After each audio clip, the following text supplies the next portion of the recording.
go. All right. So look, the topic today is how to create a positive English speaking environment, especially in educação infantil, in pre-primary teaching. And to start, I would like you to think about a few questions, okay? And then you can share your opinion. First question is, what is an English speaking environment? What does positive mean? Why is it important for the learning process? And is it possible to create and maintain an English speaking environment with young learners? Think a little bit about these questions, and then you can share your opinion, okay? Okay. We can start with the first. What is an English speaking environment? Step one.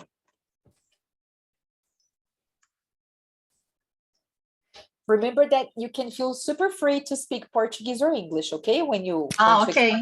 Okay. Okay.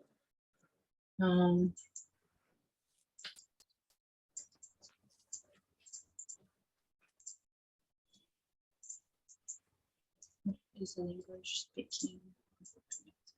Yes. When you think about your class, what is an English speaking atmosphere, an English speaking environment?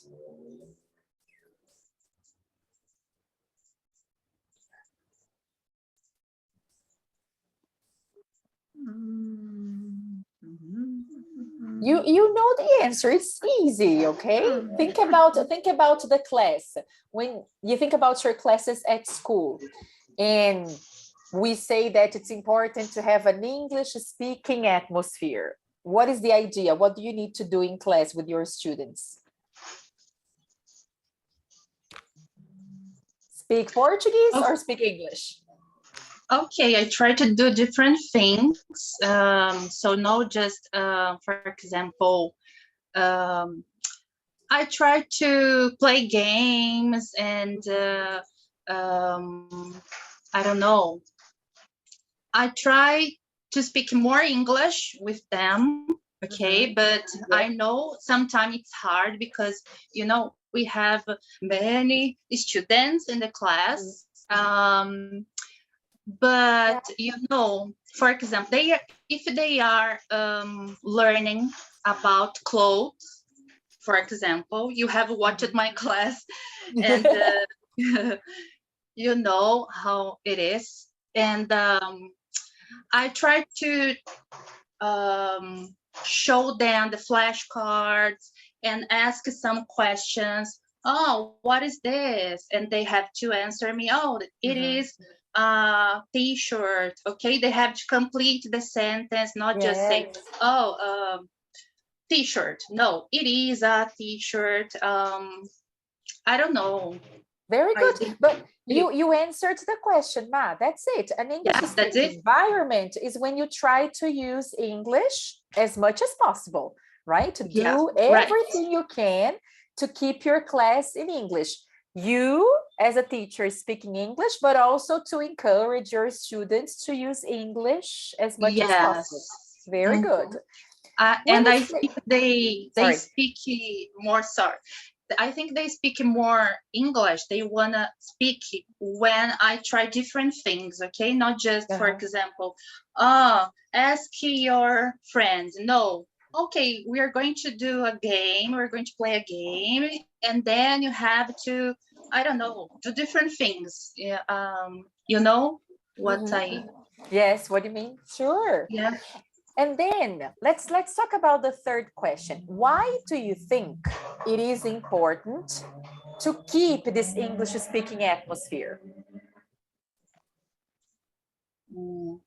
Why is it important for students, for the learning process, to keep this English speaking environment? Because of the inputs, no? Yes, inputs. Yes. It's important to give them lots of input, right? Very nice, Lu. Most the students listen. Most they learn. Perfect. Very nice. So girls, I think this is a way for us to get started, for us, first of all, to understand this English speaking atmosphere, why it is important. And then we are going to discuss ways you can do it. Okay. So Okay. I'm going to bring you a couple things that experts say about this English speaking atmosphere.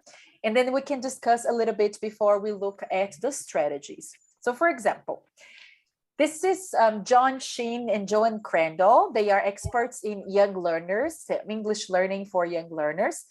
And this is what they say. Look, children need a learning environment similar to first language acquisition. So in our case, similar to Portuguese learning, right? What happens? Have a look at what they say here. In the L1 environment, children are surrounded by their native language.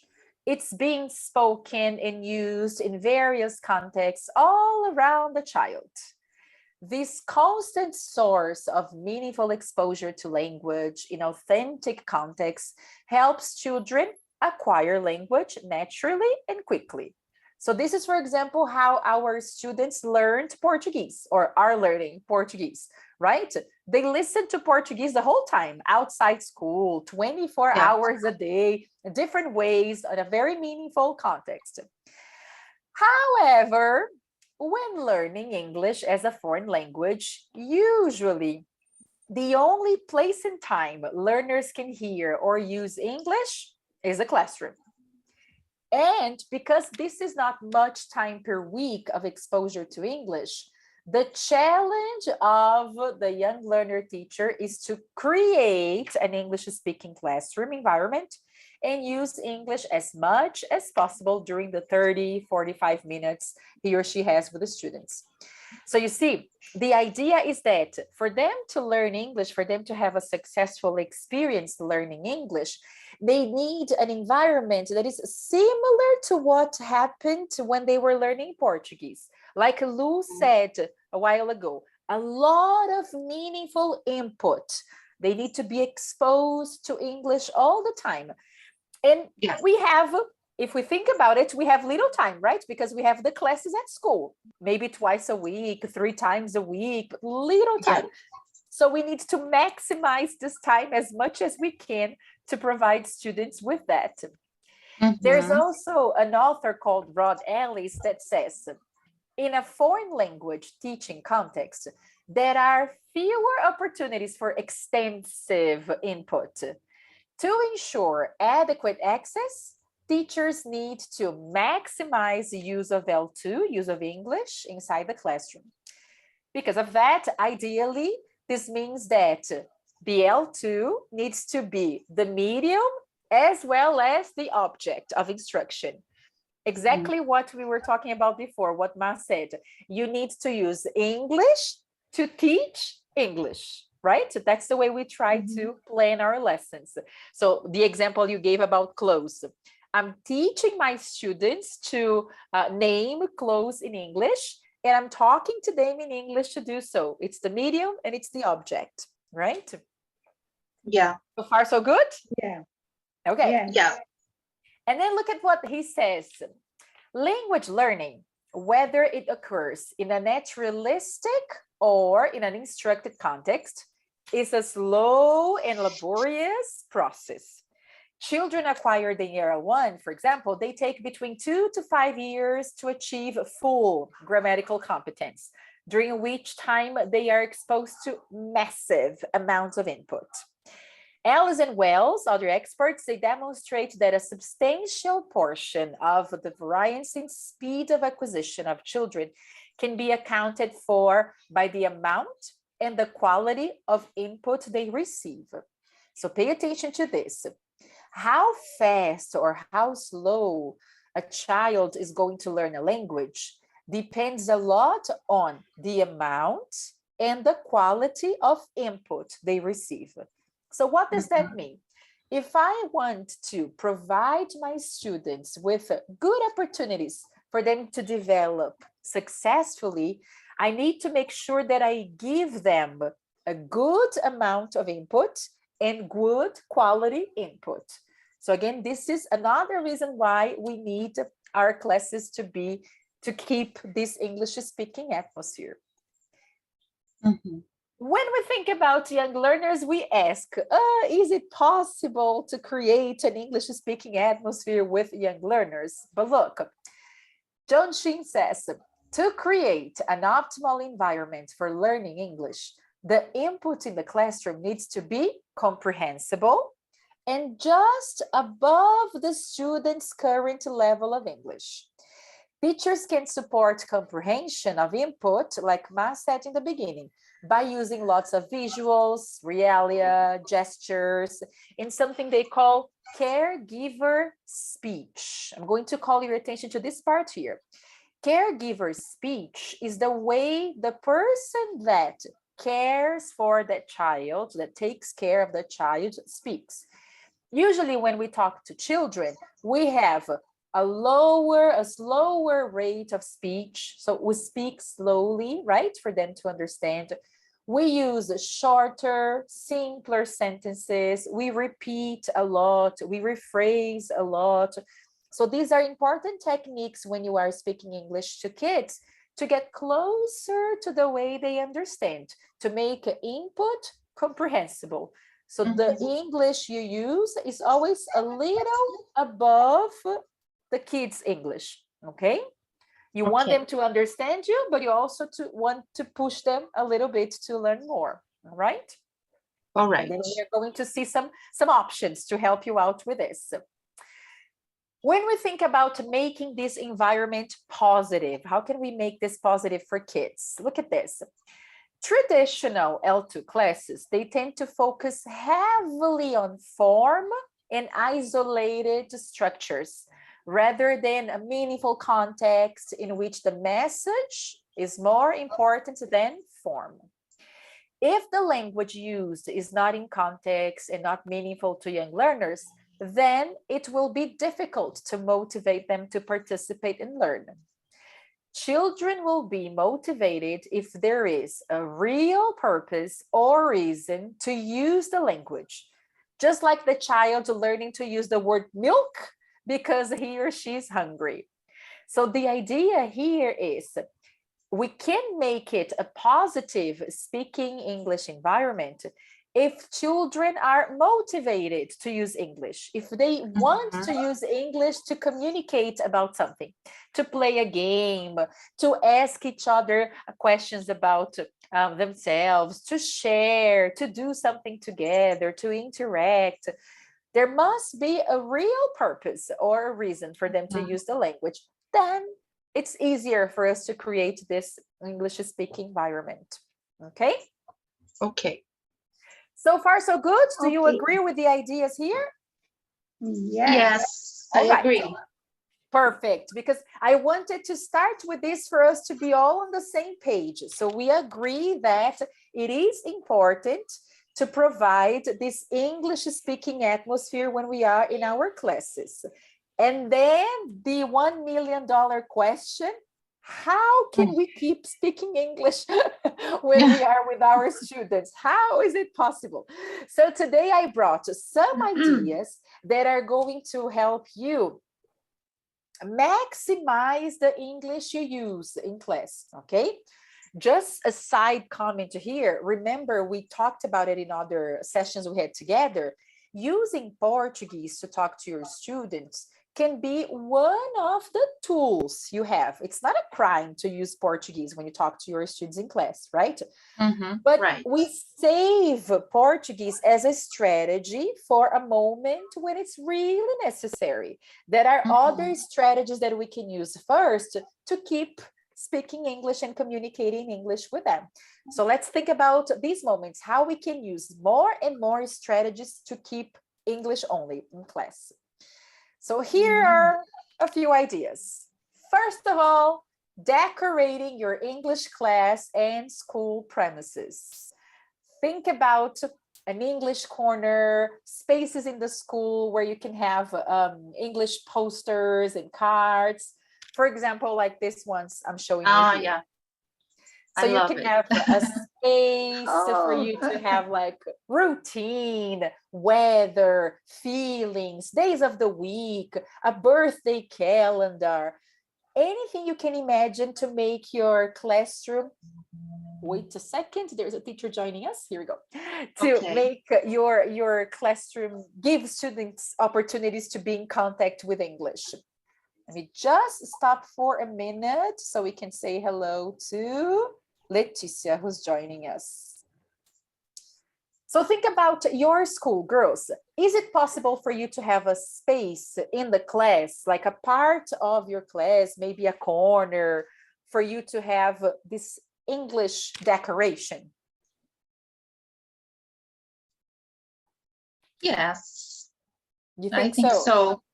Yes, there are some spaces, and then we can use, for example, I have a calendar. I have, for example, some months in English and the wall, you know. I think Lucilia's too. Perfect. Not much. I see. I have only flashcards. Okay. On the wall. On the wall. On the wall. Just a second, girls, because Roberta wrote here in the chat.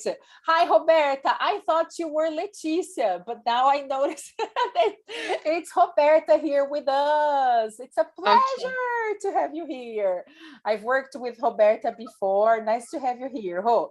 We have just started talking about some strategies that we can use to maximize the English input we have in class for our students, okay? So just keep up with us, all right? And we'll help you through the chat. If you want to open your mic too, we can help you out. All right, so going back to this is the first strategy that you can have, and it's going to help you a lot keep this English atmosphere, because you can use this English corner, this English space in your school for the routines you have. For example, when you talk about the weather, when you talk about the way students are feeling, when you talk about the days of the week.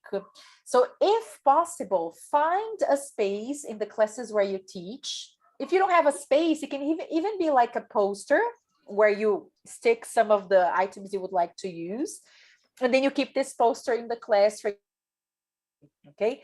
But it's nice for students to feel that they are in an English-speaking environment by being exposed to these different posters, pictures, and etc. My students were... Go ahead, Ma. Sorry. My students were studying days of the week in the first unit. And I have made a school timetable, okay, you know. Yep. And then when they, teacher, what day is today? And then I tell him, go to see on the wall. You can see there what day is today, and you know. Perfect. And and they say, okay, today is Saturday or Friday, you know. They are pretty. Very nice. And you see, this is a way you don't need to speak Portuguese, because as you have the reference in class, if your students say, for example, teacher, eu não sei que dia é hoje, em português, you are going to respond in English. You don't know what day today is? Let's have a look at the timetable. Let's say he doesn't understand what you said, but because you are moving towards the timetable, you are pointing out for him to look, he will understand that the timetable is there to help, and he can have a look and identify the day. So even though they may not understand every word you are saying in English, because you have the reference, because you have the visual reference, you don't need to translate. You just guide the students to go and have a look and etc. This is going to save you a lot of Portuguese that you would need to use in class, right? Very nice example, Ma. Great. All right. Also, if possible, if you can use other spaces in the school, for example, sometimes they have those long hallways for classrooms and you have bulletin boards for messages and etc. If you can have school English projects on these bulletin boards, it's another way to keep students exposed to English. So for example, they do something in class and then you create an exhibition on these hallways for other students to look at, for them to see students' art or students' work. Okay, so if possible, spreading English around the school is also a way to keep them in contact with the language. All right, using visuals for routines. We know that routines are very important for kids because they understand what they are expected to do. They are familiar with the parts of the lesson, the stages of the lesson, and they participate better because of this, because they know what they are expected to do. Using visuals for these routines can, again, help you stick to English and not have to translate things to Portuguese. And then I brought some examples for you. For instance, let's say that typically your class has some stages that you usually find in a lesson. For example, I brought some of you here, some for you here. You always have circle time. Every class, you have a moment for students to get together, to say how they are feeling, what the weather is like, to say hello and to say goodbye. You do it in the beginning and at the end of the class. There's always a part, or usually a part of your class that you dedicate to a game. You prepare your games. So there's game time. There are moments when they're going to experiment and do some little science experiments in class, so there's science time. There are storytelling that you do with your students, so there is story time. There is song time. There is art time. There's math time. Sometimes you work with the different areas of knowledge and etc. Yeah. This can be something that you have with you, pictures like this with the stages of the lesson that you typically have in your lessons. And when you start your class, you show students what your class is going to be like that day. For example, after the hello song, how are you doing today? After these moments, you tell the students, look, today in our class, we are going to have art time, and then you stick the art time card to the wall or to the board. Then we are going to have game time, and then we're going to have a story, and then an activity in the book. It can be activity time, for example, okay? Because you do it every class, you show students the steps, the stages of that lesson. They are going to start and associate. In Educação Infantil, for example, they can't read. So they're going to associate the moment with the picture. So they know, for example, when there is this picture here of the boy playing with a paint and painting a piece of paper, they know that there is art. If the teacher had that card on the board, there is art time today. So they are going to understand the sequence of the lesson. If it's, for example, this little boy here with the drums, they understand that there is a song. They associate the image to what they're going to do in class. If you do it this way, again, you don't need to talk about the class in Portuguese.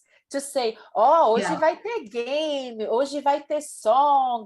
We don't need to do it, right? We can stick to English, showing them these images that they're going to associate with the experiences they have. And again, establish these routines using English. When we finish our class, when we are in the goodbye moment, we can use these cards on the board or on the wall to ask students what they learned in that lesson, what they can do in English after having the lesson. So for example, when it's time to say goodbye, I can ask my students, look, today, in English only, today we had art time. What did we do in art time?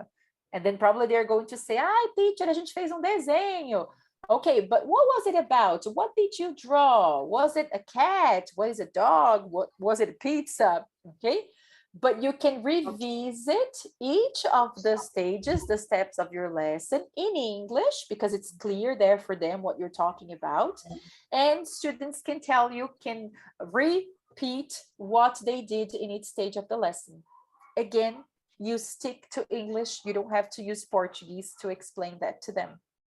Have you ever tried this strategy of having the agenda on the board, what they're going to do, and doing it with images instead of writing down?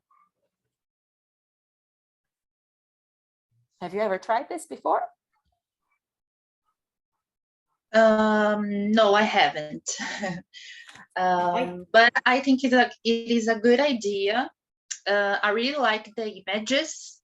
I think it's really good to use in the class and to tell the students, oh guys, now it is the game time or the math time.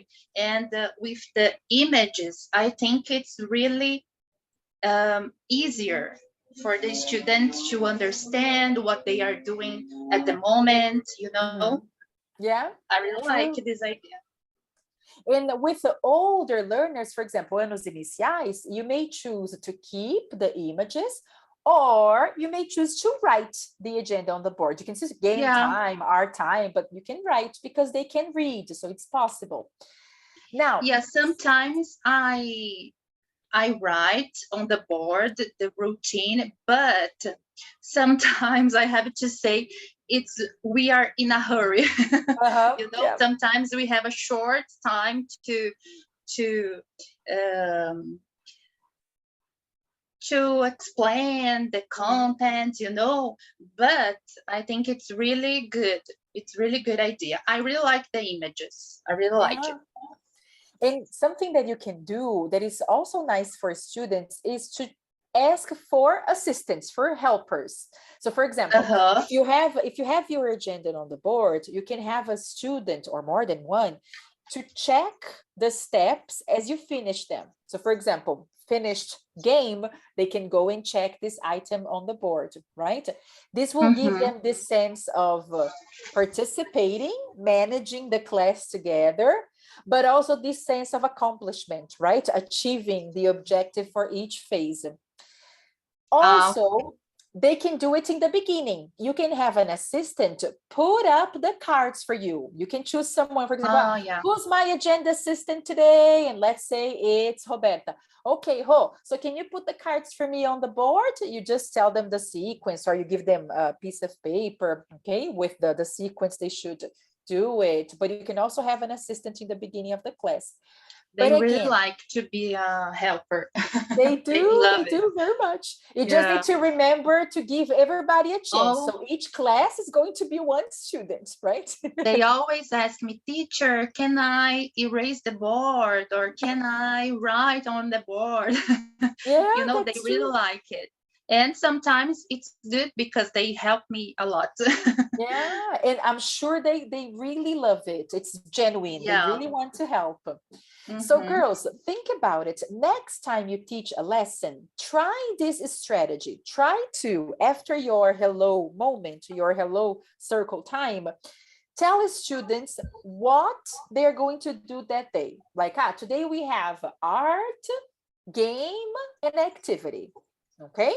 And then start your lesson and refer to these images as you go. Okay, so like, now it's game time, so they know what moment it is. Now it's activity time, they know it's book, they're going to use their books. Okay, I think this is going to help you a lot. And the same is valid for class rules, class agreements that you have with your students. Especially in educação infantil, again, they can't read. So I can't have that poster that we usually do with the rules we have in class, right? For example, be organized, arrive on time, speak English. If you write a poster to an educação infantil, they'll have no idea of what you're saying there, right? It's not really meaningful. So it's nice for you to decide on few class rules. For example, the one I brought you here has only four 4 rules that entails everything that you need. And you use images again, okay? Because that's how students are going to understand. So, for example, for educação infantil, these 4 are going to be enough. I have here, raise your hand, sit properly. I think this is one of the rules you're going to repeat 1,000 times. Sit properly, sit properly. Be kind. I love this one because it summarizes everything and encompasses everything. Be kind, respect, being a friend, everything is in here. Be kind. And listen. Of course, you may have some more ideas to add here, but always think of images you can use, some visual resource for you to use. And then again, if you have your English corner at school in the classroom, you can have these images on the wall in a poster with the class rules and etc. During class, instead of using Portuguese to manage your students' behavior, like, Aninha, senta direito, não faz assim com seu amigo, presta atenção. You don't use Portuguese, you use English, but you point to the pictures again. So I say, for example, Aninha, sit properly, and I point to the kids in the picture, okay? If I see 2 students poking each other, starting an argument, there say, hey, João and Pedro, be kind to your friend, and refer to the image, okay? Rô, go ahead, you can open your mic. Hello. Hello, Rô. Hello, Marcela, I don't know who. Lu and Roberta know each other, that's true. Yeah. It's you. Veruska, how can I say in English? Sente com bumbum. Well, there are different expressions we can use, but I think that sit properly is a polite one. Properly is good. Sit properly. Sit properly. Sit properly. Please sit with your busanfa. I said. And they understand right away, I'm sure. Terrible. Yeah, I know. But remember that you have to model. So when you ask your students to sit properly, show them what it is. So for example, perninha de índio, this is sit properly for your class. So show them what to do and say, sit properly, like the teacher, sit properly. And then they understand that. I like sit properly. But you see, I think God.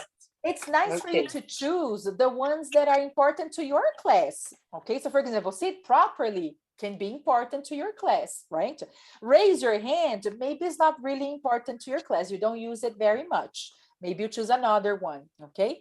But it's nice for you to choose 3 or 4 for educação infantil, because if you have more, too much, right? For them, they're very little. So 3 or 4. Coloquei, na verdade, na educação infantil, mais que 4. Eu coloquei 6.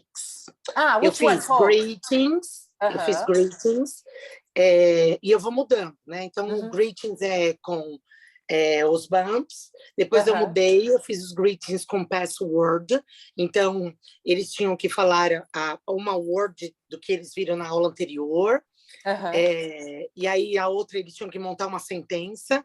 Então, for example, hello, my name is Pedro. I'm blue. Hello. Passava por baixo da minha perna para entrar. Era o ticket, né?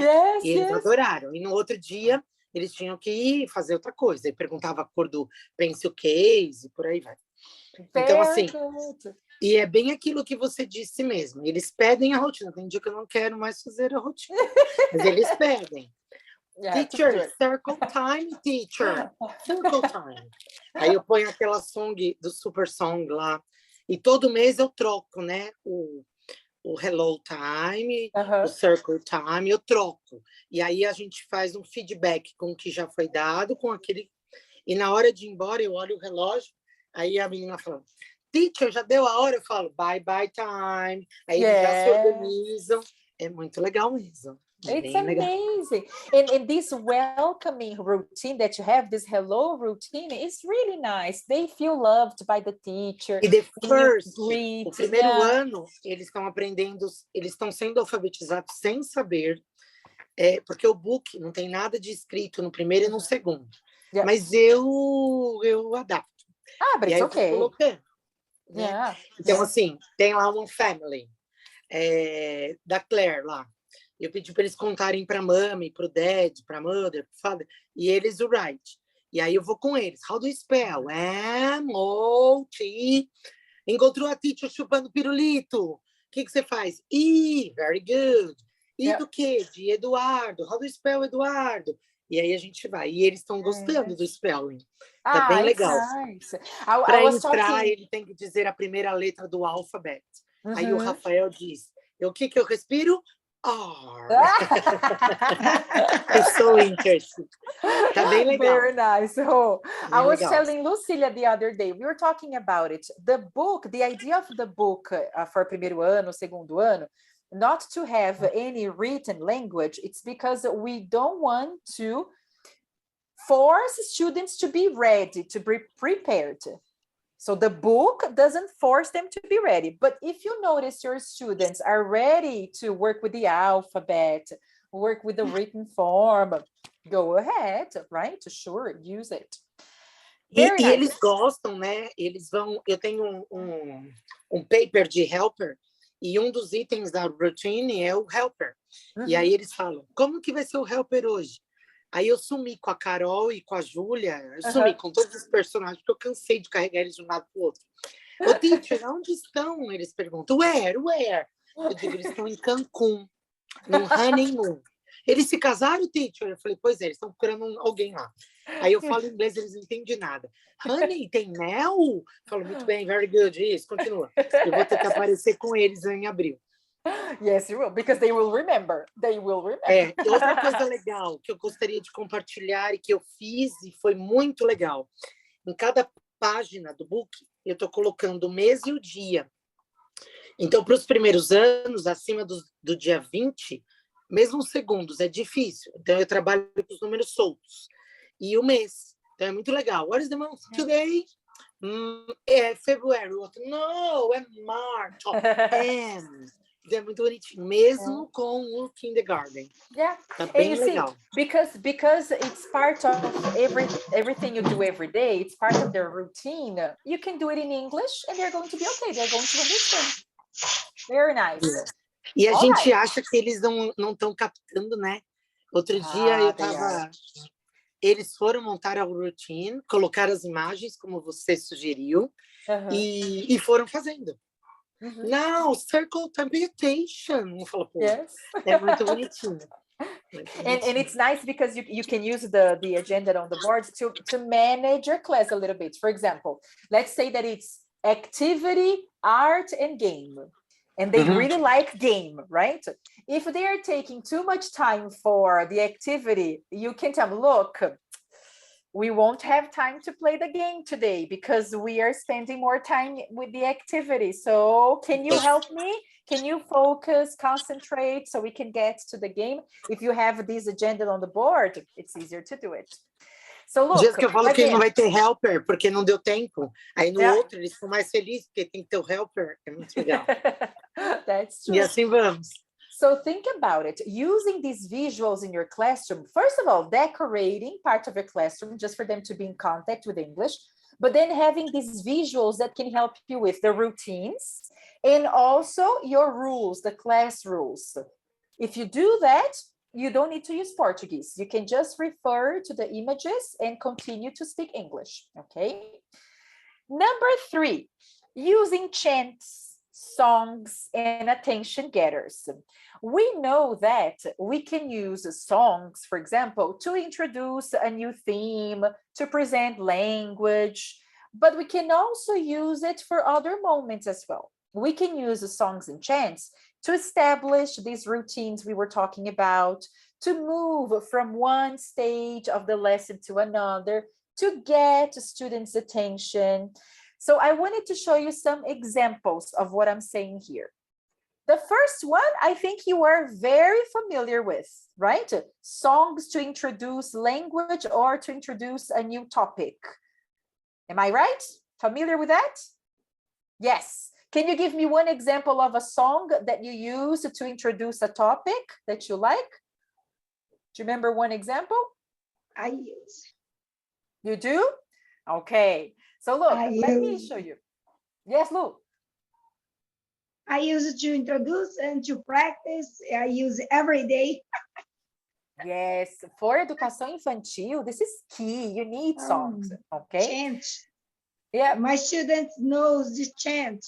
I start with a hello song, circle time, we sit down, and we make we say the chant. Bye-bye song. Yes, and flashcard, and so on. Numbers. That's true. Funky do numbers, 1, 2, 3. Dia uma estudante disse, teacher, isso aqui é uma aula de educação física? Eu falei, no, physical education, go. English class. Well, you know, look, it's both at the same time. You're learning English and also exercising. So, yes. So look, if you think about it, there are many songs to teach numbers, to teach animals, the family, parts of the body, and etc. But you can also have your chants, your songs for routines. For example, if I did an activity with my students during which they used colored pencils, scissors, glue, or they moved the desks a little bit, and I need to organize the class again, I can have a song to clean up the class. I brought an example here for you. Let me show you this one. The super song, clean. For example, yeah, look at this one.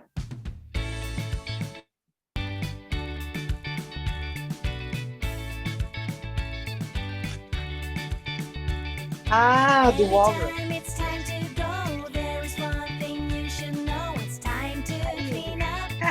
Time to tidy up. Before you're ready to walk away, there is one thing you should say. It's time to clean up.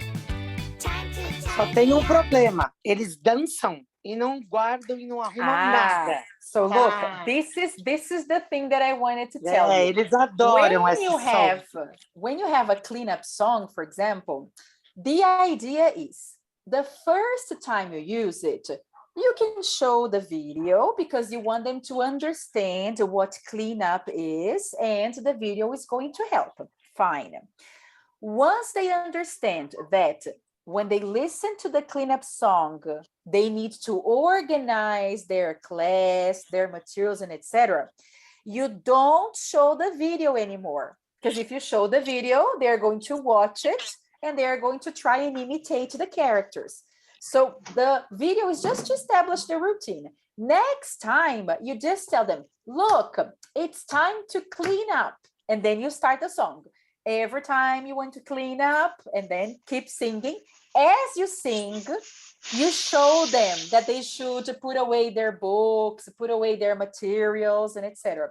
So you sing the song and they sing along as you organize the class. So it's not watch the video and then organize the class, okay? It's let's sing and organize everything that we have to organize here, okay? The same, for example, if you want to have a routine for storytelling. Every time you are going to tell a story, you can sing a song, a chant, to help students notice, understand that story time, and they should, for example, sit in a circle or sit down in their desks, okay? I brought here another one for you to see. Look, let me show you this one here.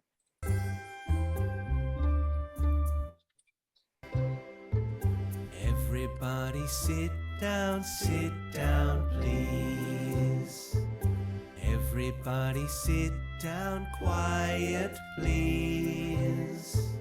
Everybody sit down, listen carefully. Everybody sit down, please. It's story time, it's story time. Okay, so you see, again, you don't need to show the video. This is actually for you. But if you do it every time you have a story, you start singing the song, everybody sit down, please. Everybody quiet, quiet, please. It's story time, story time. Then the time you are singing with your students, it's the time for them to sit in a circle, for you to get the book you are going to read, for them to start quieting down, to listen to you. So you see, you don't need to use Portuguese to say, gente, hora da story, vem cá que a teacher vai contar uma story. No Portuguese, English, okay? Everybody sit down, and then you continue. So they understand that when they listen to this song, story time, they know the teacher is going to tell a story. And of course, you choose the ones you like, okay? Try to find the ones you prefer to use. But this is a way, again, for you to continue using English in class.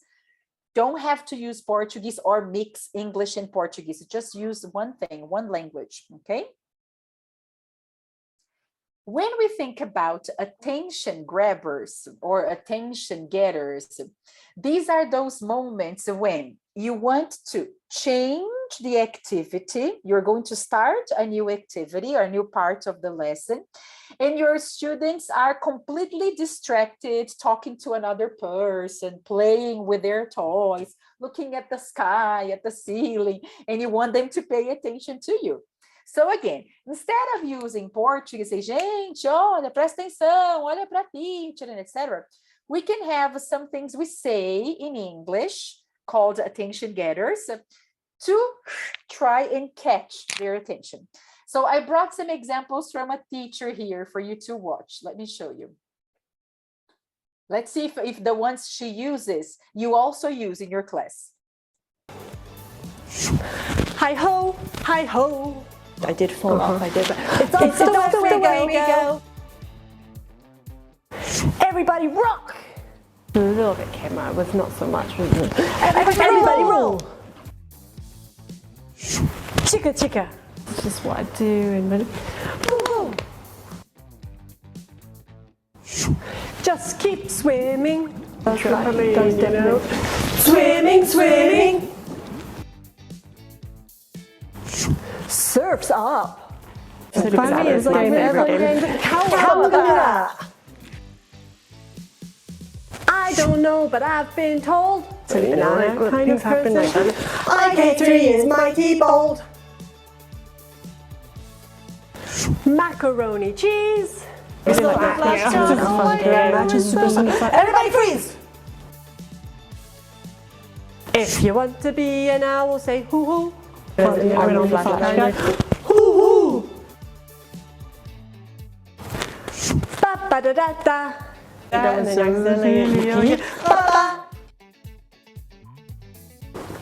Hands on top. That means stop. So there you have it. Okay, so these are ways you can get your students' attention back. Notice that the technique that this teacher is using, for example, you say something and students interact with you, right? So when I say, for example, pa-pa-da-da-da, and they have to say pa-pa. Or when I say macaroni cheese, and they say, everybody freeze. So you can choose the one that you like to use with your students. And then instead of saying, gente, presta atenção, escuta a teacher, olha para mim, aqui, para de falar. Don't use Portuguese. You just use one of these techniques for you to get your students' attention back. Is there any from this list that you use or different ones that you would like to share?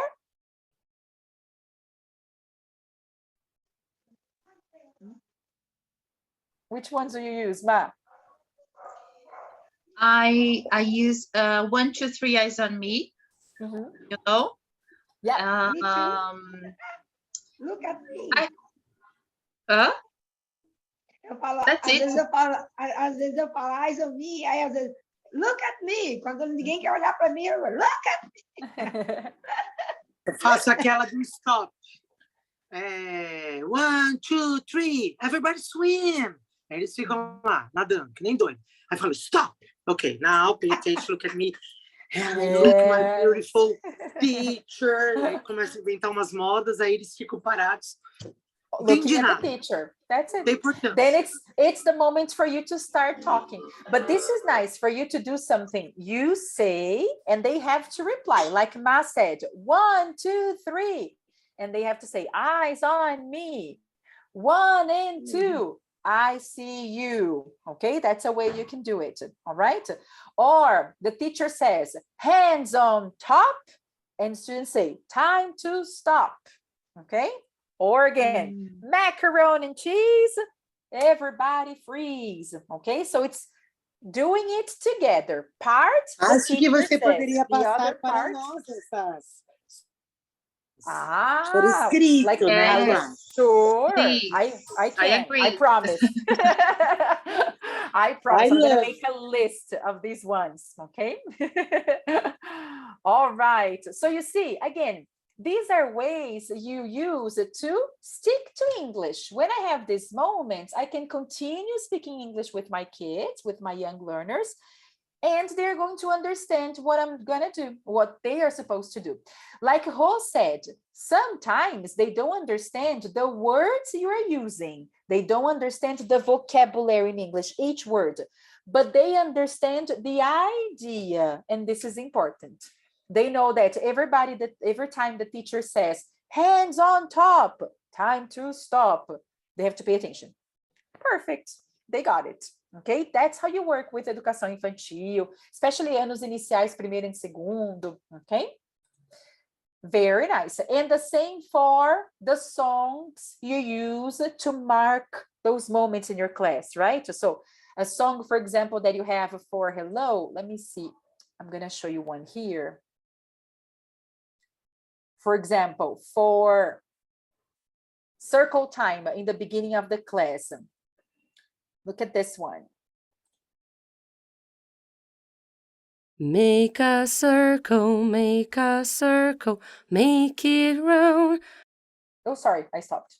Make it round, hurry. Oh, I'm going back. I was just trying to make it bigger for you to listen and see. Ah, there we hurry, go. Hurry, hurry, hurry, hurry. Now sit down, now sit down. Make a circle, make it round, make it round. Slowly, slowly, slowly, slowly, slowly, slowly. Now sit down, now sit down. Okay, so this one for circle time. And you see, you don't need to watch. Make a circle. You don't need to watch the video, right? To play the video, because there's nothing for them to watch. You just need to learn the song for you to sing with your students. For example, if you need your students to sit down, listen to this one. Everybody sitting down, sitting down, sitting down. Everybody sitting down right now. See, very simple. So let's say they're all standing up, and instead of having that moment when you go like, gente, senta por favor. You start, everybody sitting down, sitting down, sitting down. And then you can go around the class touching the students that are still standing up, right? So like, Lu sits down, Ho sits down. But as you sing the song, and then they can join you. Usually, students are going to start singing with you, okay, when you have these songs. So you see, again, another way for you to avoid using Portuguese and stick to English. Do you like this one with the chants and songs and etc.? Yes. I'll make the list, okay, I promise, so I can send you. All right, so let's keep going. Another strategy that you can use to keep using English. This was Marcela's example in the beginning of the session today, using visual aids and realia. Do you know what realia is? Are you all familiar with this word here in English? Yes? Okay, all right. So look, if I'm going to, for example, talk about animals with a group, I can bring pictures of animals, just like Ma said about her class on clothes. She had flashcards to show clothes, to introduce the students to the vocabulary, to ask them personal questions about what they liked to wear, and etc. At the same time, I can also bring realia. So for example, I'm going to talk about animals. I can bring stuffed animals for students to look at. I can ask them to bring their own to school. Okay, whenever you have a chance to use something that is more realistic for students to look, to touch, to feel, super important. And then you can exploit the resources you have at school, if you have some, okay? Or you can invite your students to bring something from home, like this example with the stuffed animals, okay? Again, this is going to help you stick to English. So instead of saying, for example, dress, dress é vestido, olha só os exemplos que a gente tem. Dress, show a picture. This is a dress, okay? And then you continue your class in English. You don't have to use Portuguese. Something that is really important, learning by doing. And I brought something here for you to see. Look, a famous sentence by Confucius. I hear and I forget. I see and I remember. I do and I understand. So we need to remember that children in educação infantil, primeiro and segundo ano, they are in this pre-operational stage, like Piaget talks about, right? Look at what we have here. According to Piaget, children learn through their own individual actions and exploration. For example, a young child does not learn the meaning of a door by listening to a definition of a door, having someone explain the function of a door. Children learn what a door is by opening and closing the door repeatedly, okay? Creating these opportunities for students to learn and interact with their environment is extremely important in the young learner classroom. What does that mean? When I'm teaching educação infantil, primeiro e segundo ano, and also anos iniciais in general, okay? If I talk too much, for example, I'm going to explain an activity and I keep talking, too difficult for them because they learn by doing, hands-on. So I need to give simpler instructions, simpler sentences, and few sentences of instructions, and demonstrate, show students what they have to do, invite them to put their hands on. This example that I brought here, girls, is a picture of a class. It's a school in São Paulo. We were observing this lesson here.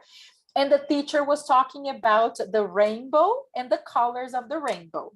So instead of talking about the rainbow, describing the rainbow, she got her kids to sit down and paint a rainbow together. As they were painting, she was talking about the colors, which colors they can see on a rainbow, which colors they were using to paint, hands-on. They need to do it. If you try to talk too much, you will lose them, okay? They need to see what they're supposed to do. Demonstrate, give an example, model out, and then invite them to do it with you, okay? So far, so good? Can I get 5 minutes more? Is it okay? Can you stay 5 minutes more? Because I notice our time is up. 5 minutes, yes? Okay. I can share the slides with you later, all right? So look. Okay.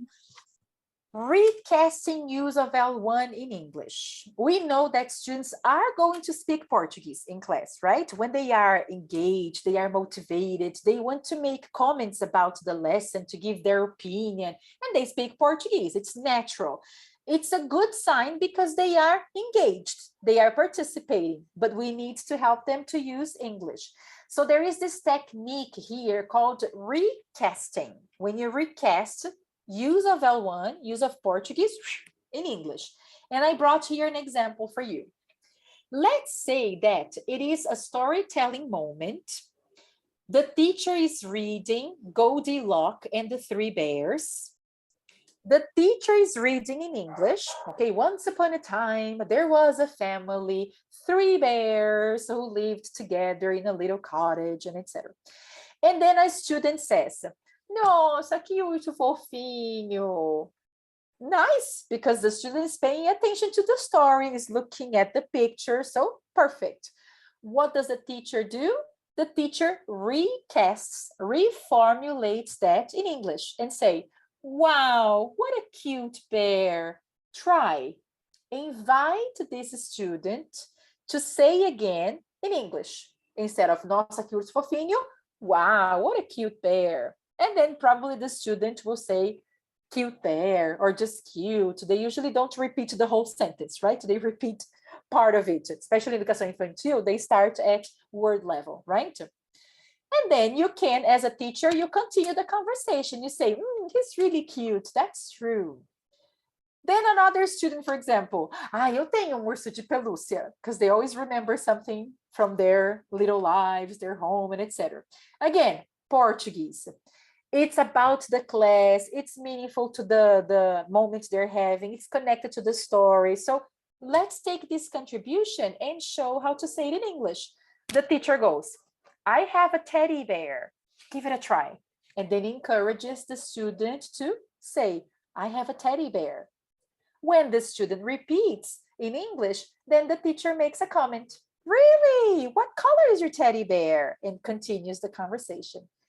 This is recasting, and this is something you are going to use a lot in class to keep this English speaking environment. I'm going to use an example from Lucilia here.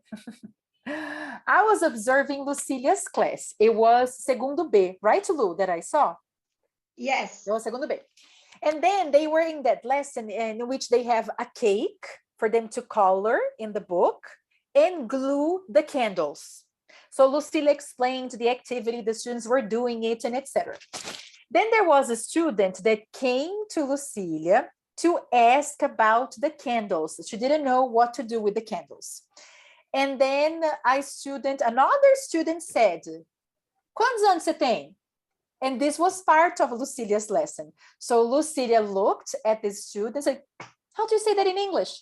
And the student repeated, how old are you? And the other one, 7. And then Lucilia said, so you cut 7 candles and etc. This is an example of recasting. Students were interacting. One said, quantos anos você tem? And Lucilia said, remember how to say that in English? How old are you? The student repeated, how old are you? The other one answered in English. So you see, teacher, posso ir no banheiro? Sorry. Yeah, can I go to the bathroom? Yeah, very good. Sometimes you can only say in English, please, and they can do it. But sometimes they don't know how to say in English. For example, eu tenho ursinho de pelúcia. So you show them, I have a teddy bear. Now you try. And they try to say it. So recasting is really a powerful tool that you use in class to motivate and keep the English speaking atmosphere. Okay. Next one, opportunities for output. When we say output is the moment for students to put out everything they learned. Okay, so for them to produce, to use English. And it's really important for them to have these opportunities. For example, this one, if I'm talking about my cake, the candles, I need to have a chance to talk to my friends, say how old I am. If I am talking about clothes, like in Marcela's lesson, I need to have a chance to say what clothes I wear, what I like. So they need moments to use English. And these moments, they have to be interesting, they have to be relevant, they have to be meaningful. Okay. The last one before we say goodbye, this one is for you.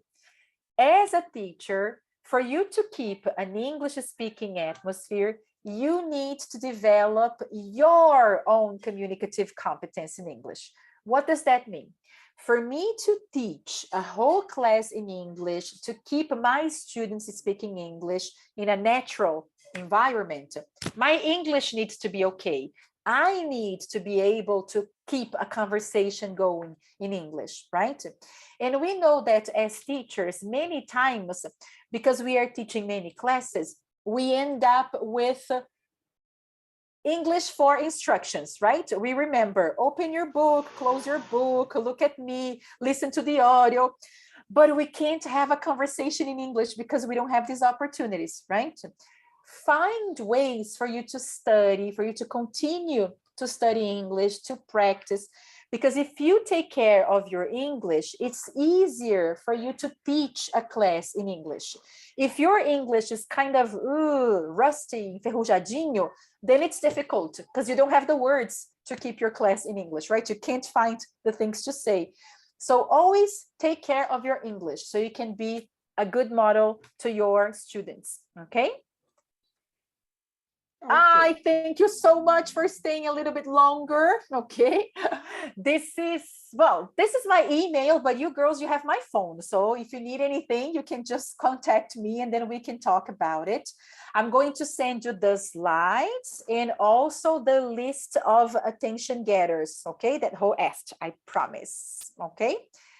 Thank you so much. If you have any questions, any comments, go ahead and share.